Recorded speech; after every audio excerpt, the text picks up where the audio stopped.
Hi everyone. Today we are going to see a Tulasi Kadha or Tulasi Kashaya for cold. So it's very easy to make this Kashaya and it's very effective too. Tulasi or basil leaves, they help in a calming effect. They can cure running nose instantly and also help cure cough and cold.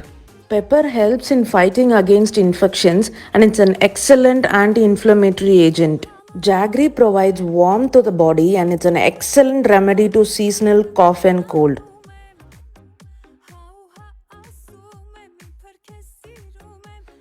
This Kadha or Kashaya can be given twice a day. Serve warm or hot so that it gets the necessary effect.